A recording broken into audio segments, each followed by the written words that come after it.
Бисмилля, алхамдулилля, вассалату вассаламу аля расулилля. Ассаламу алейкум ва рахматуллахи ва баракатух.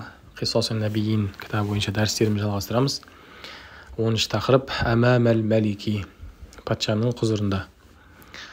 Кана фил Мадинати, бір қалада болды, Малик кабирун жиддан, сондай бір үлкен патша болды дейді.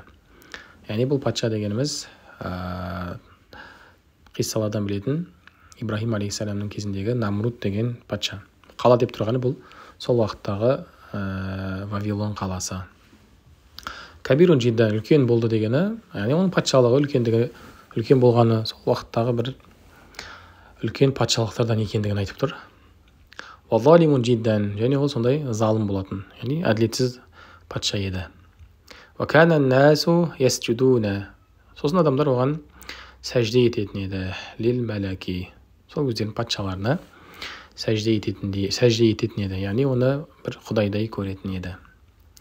Васами'ал малику, сөйтіп жаңағы патша естіді, анна Ибрахима ясджуду лилла, Ибрахимнің Аллаға сәжде ететіндігін естіді.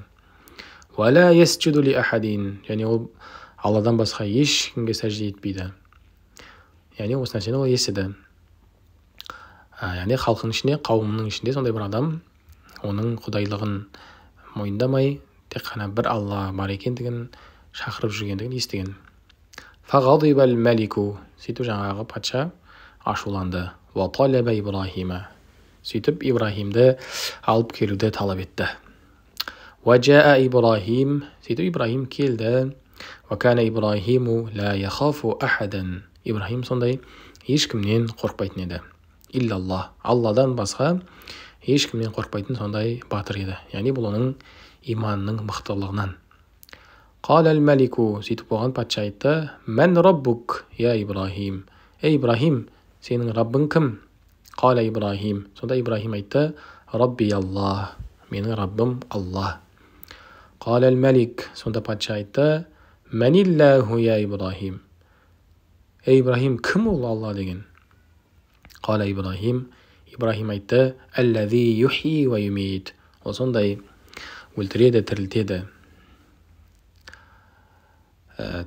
және өлтіреді. Қалал малик, сонда патша айтты, ана ухи ва умит, жаңа патша, мен де өлтіремін, мен де тірілтемін дейді. Вадa'ал малику ражулан, сөйтіп жаңа патша бір адамды шақыртты дейді. Ва қаталаху, сөйтіп оны өлтіре салды.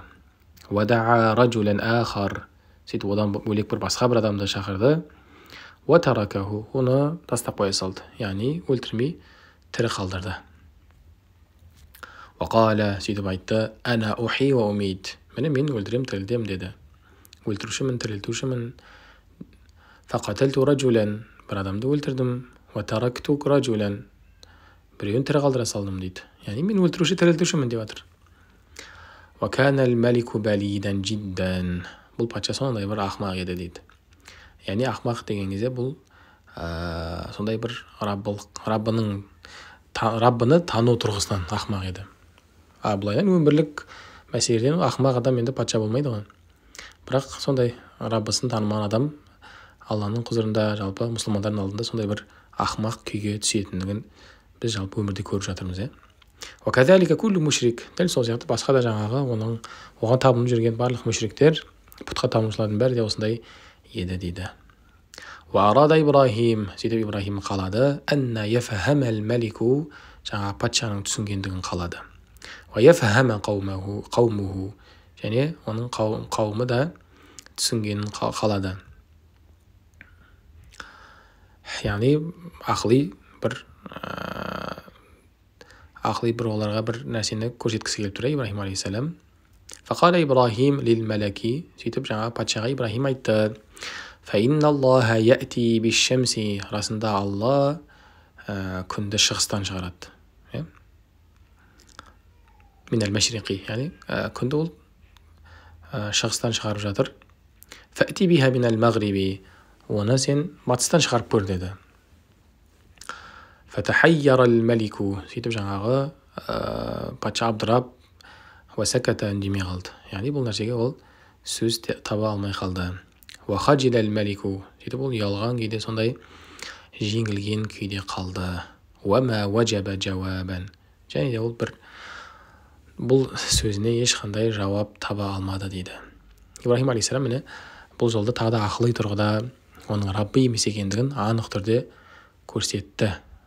Және де әлемнің Раббысының барлық нәрсені басқарып жатқандығын, ал жаңағы Намруд патша сол уақыттағы ешнәрсеге бір мүлкі жоқ екендігін осылай ақылы тұрғыда дәлелдегендігін көріп отырмыз. Осы жерден тоқтаймыз. Уа ахиру дауана алхамдулиллахи раббил алемин.